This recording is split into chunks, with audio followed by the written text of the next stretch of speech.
Hello everyone, let's go and wrap up this series, shall we? I've been dragging it a little bit because I've been attempting to contact all of those pro gamers and try to upload some of their VODs for our delight. I think they're quite interesting to watch. But I'm gonna finish it today. This is gonna be game 3 of this best out of 3 series, taken from DreamHack Summer 2011, and it is the ace match, the final face-off. The series is tied 1-1 between these two players, and it's time for them to lay down their cards on the table, do whatever it takes to take the win, because whoever wins this match here will take the final victory on the series. Again, for the third time, a battle between this red Protoss spawning on this top left position. It's mouzMaNa from Team mouzSports. He's a Polish Protoss player, been around for quite a while. He's also very used to play on LAN events and on the tournament scene, so I think he might be able to withstand the pressure of playing against a legend of this caliber. I'm talking about this BroodWar spawning on this bottom right position. JulyZerg, also known as STARTALE, is a member of Team STARTALE, the big professional Korean team, but his reputation comes from the days of BroodWar, and back then he was recognized as JulyZerg, the god of war. So we're gonna have here JulyZerg duking it out for the final time against mouzMaNa, and let's see who takes the final victory here. Keep in mind that July is a very aggressive Zerg. He doesn't use all of those rules by the book that usually Zerg players use. He goes all out bonkers on aggression on some specific occasions, and let's see what he's planning for this match. For now, as you can see, July, and being this a fairly big map, it's always tempting to go for that fast expo and try to just balance your economy and get a strong economy early on, but seems like he's just want to keep it safe, getting spawning pool first with the extractor, meaning that you're gonna have Zerglings with speed coming out pretty soon, while mouzMaNa just arrives here with his probe, and meanwhile on his side we do have Forge first, and seems like he might be planning ahead to expand. Just gonna get a wall off here, rack up those minerals to 400 and get a nexus down there. No signs of gas whatsoever, so that is gonna be his plan. It's favorable on this map, I might say. It's fairly easy to defend, especially if your opponent doesn't go for a lot of aggression. Let's see which way July is going for. For now, he's not even aware of what's going on. As you can see, his overlords, one is gonna go all the way north, the other one is going far left. So until they get to that point and they can notice that his opponent didn't spawn on any of those points, he doesn't have any information on what exactly his opponent is doing. For now, the first couple of Zerglings coming out, and they're gonna start hunting this probe down, putting it down, so that drone that is advancing now to the expo might be able to finish off and land that hatchery. Oh, denied on the last second there by mouzMaNa. Well played, but now that probe is gonna pay the bill. He's gonna be having the punishment, the well-deserved punishment, and killed with July just landing the hatchery. A bit delay there, like 2 or 3 seconds, but still it was just a short annoyance. And now we do see here on mouzMaNa side that expansion is getting ready to finish. Also the gateway trying to expand that wall and getting almost firm shut, for now just missing that little gap. And meanwhile on July side, let me take a look what's going on here. Not much going on, he's just trying to finish his Zergling speed, and there's another probe advancing. So we have mouzMaNa advancing once more. I think he wants to take some more scouting information. He realizes that July is on 2-base play at the moment, and he's gonna advance to try to take a look at what is his next step. But I think these Zerglings will be able to intercept the probe way before it reaches any of the premises of the bases from July. Especially with speed, they were able to just chew down that probe so quickly. And whoa, July just macro mode engaged. Look at him. Hatchery on that second expo, this third base going on at 5 minutes, so just really blistering fast expo. He's committed to his macro gaming. He knows that his opponent is just walled off inside this 2-base play, and I'm pretty sure he's wondering that mouzMaNa doesn't have much of an army. I'm pretty sure it doesn't have anything at the moment. Yeah, there it is. Only probes, that's it. July only has 4 Zerglings and 2 queens, but those 4 Zerglings with speed will provide him with a lot of scouting information. Also, he can just keep coming back here and check if his opponent is getting ready to come out. So we do have a sturdy wall here, lots of photon cannons actually, a second one getting landed on this corner, and I think this is going to take a while for July to throw down, but doesn't seem like July is very concerned with it. He just wants his economy game rolling as fast as possible, maybe to just throw a big Zerg wave onto mouzMaNa and just completely break him. For now he's just preparing. Notice the positioning of of this Zergling, or where its mana is supposed to grab his third, so you will be able to notice when mana will be advancing to expand. And meanwhile we have an Overlord advancing here. Try to enter this north position, that gives access to the Natural Expo. There's no defenses here. I think he only has some sentries out. There it is. So this Overlord wasn't able to advance much. Those two Overlords are going to finish it off. And I'm pretty sure that July was aware of this 2-base play, so he was just trying to get another sneak peek. Maybe he would be able to go a bit further if mana didn't have any units there. It wasn't the case, so he's now moving up north. I think he might be attempting to take a look here on the main base. We do see more gateways going down for mana. He was playing all this time out of a single gateway. Still, he was able to play just fine. His economy is thriving, basically because July didn't went for aggression, he went for economy as well. And obviously for now, that robotics facility might be translating into some kind of tech transition later on. For now, might be an observer coming out, because I don't think that mana has that much information. As you guys can see, he's not aware of this third base. July already has a lot of workers here. He's just droning like a freak completely. Look at this, 54 against 44, 1700 against 12, 1100. So he is way ahead on the economy, getting Roach Warren now on this third base, so getting more and more options for his tech.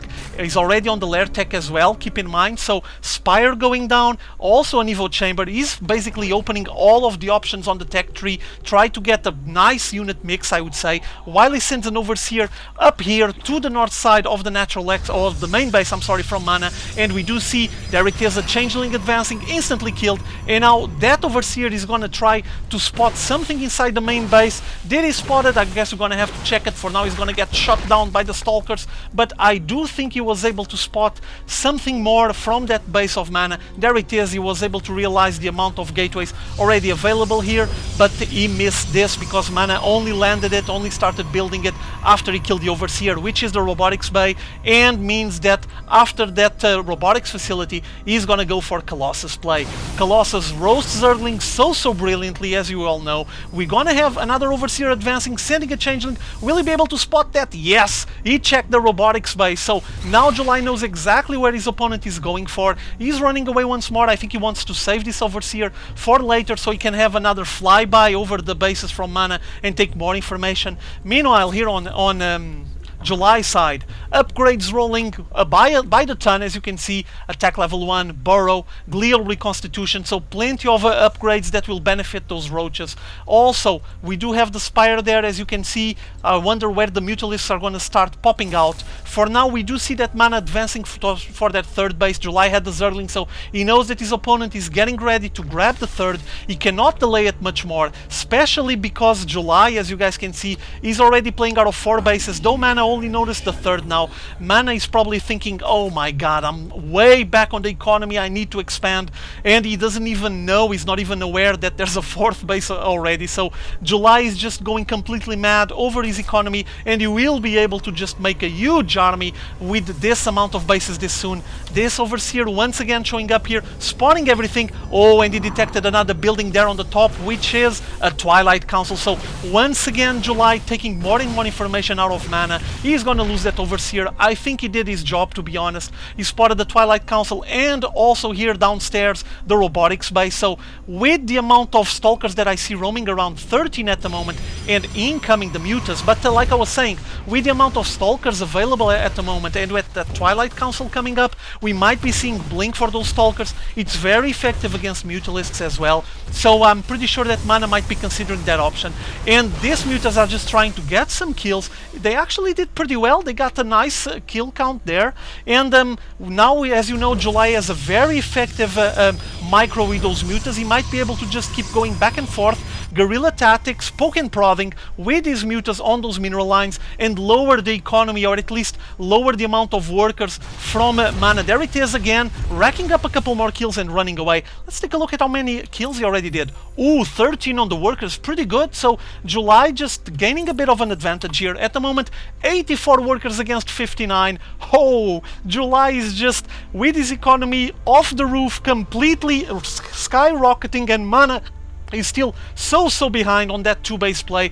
I think he needs to realize that July is going on 4 bases already, and he needs to do something about that, or it will get to a point where it's just gonna get trampled. July will be able to produce so many units so fast that there won't be much for Mana to do. As you can see on the supply at the moment, 158, 123. So we have July already with a big gap there. He keeps going back and forth with these mutas. At the moment, taking a look at the unit compositions, more mutas showing up. As you can see, we're gonna have 14 mutas for July, 18 banelings, 5 queens and 43 zerglings against 24 stalkers, 1 colossus and 6 sentries. So plenty of colossus here. Seems like that that Twilight Council defect, or at least the immediate objective, was to get that blink. There it is already, blink stalkers. They're very effective against mutas. Oh, intercepting some of the mutas there, killing plenty of them. So well defended by Man on that specific situation. And now July advancing with a single Zergling, trying to spot what's going on here.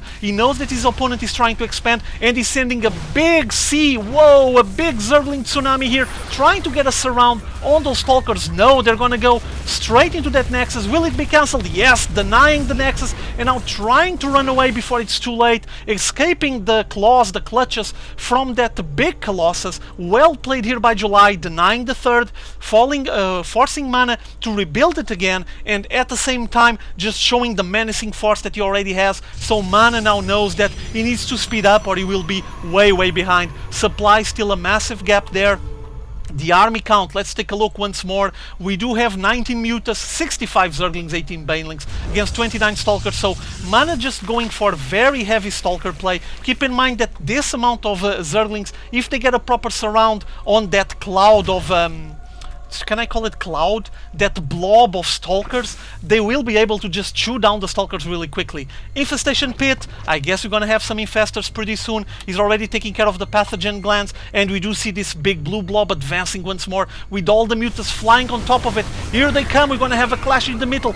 Blink stalkers trying to get as many of those mutas as possible, and now incoming banelings with no speed. Keep that in mind. Will they be able to connect? Yes, they connected there, destroying several of those stalkers on the front line. More banelings advancing. Whoa, he's trying to escape, focusing the fire on those 2 colossus. Nice, keeping the colossus count for Mana low. July just doing very well, and now defending against this aggression. Mana is attempting to shoot down as many of those mutalisks as possible, but no, there's a big mass of mutas. They were able to escape. They're still 0-0 on the upgrades, while here this stalkers for Mana already 2-0, so they will be able to shoot down the mutalisks from July so quickly. For now, as you can see, July just restless. Another base there, another one here. So 6 base play against 3 base play. This is going to show on the income, obviously, as well, as you can see. And we do see a second blue blob advancing. So many Zerglings coming up here, and they're going to try to get a nice surround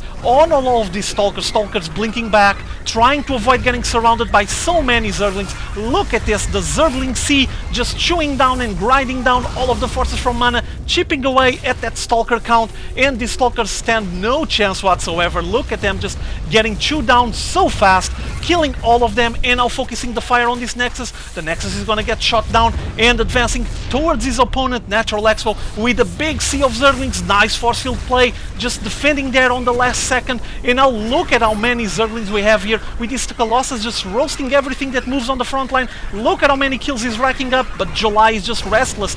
He's not gonna leave this place. He has more to send, he has more to replenish, and this Forge is finishing the +3, almost killed, but it still wasn't enough. It's still alive and it's gonna be able to finish the upgrade. It was so close with only 4 HP, so this was kind of a shot on the plan that July had. I don't think it might matter with this big difference on the supply, but if he had killed this one, we wouldn't be having 3-0 Stalkers, as you can see, and 3-0 Zealots. So I guess that it was just a stroke of genius and a stroke of luck there for Mana.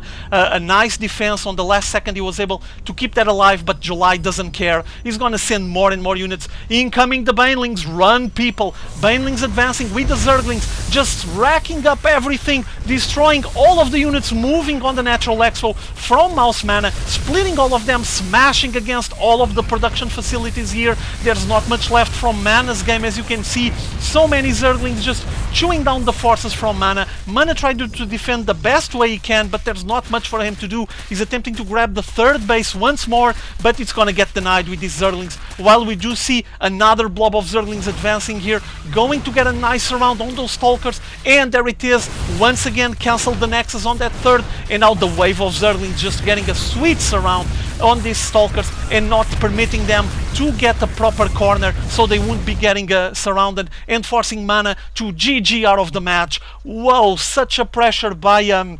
JulyZerg. Look at the difference on the income. He was just beasting out on his economy. 6 base play. Look at how fast he was able to put workers here. We even had a single probe advancing to this position. I'm not sure if Mana was trying to get the base around this area, but I think he was quite surprised when he saw that July already had all of this chunk of the map. I mean, like what, 35% of the map was his. And notice as well that July actually didn't work that much on his creep spread, though he has these 3 bases kind of connected. There's a little bit missing there, but he went so fast for his macro game and for the expansions that I guess he didn't have time for it. We do have Greater Spire here on the back, so if this game lasted like what, 5 more in-game minutes, we might be seeing some juicy Broodlords, but doesn't seem to be the case. As you can see, macro hatchery here on the Natural Expo as well, so he had just tremendous economy and also the capability, the ability of replenishing his army so quickly, especially because he was going quite heavy on the Zergling play, and Zerglings are very easy to just get more and more of them. I mean, they're quite cheap. He was just basically using them as cannon fodder and overwhelming his opponent to the point where he just couldn't resist the force of Zerglings that kept bashing and bashing at him. So, well played by July, taking the win 2-1 over Mana on this specific match. I hope you guys enjoyed this match. It was pretty intense and pretty solid. See you guys all later. Have fun.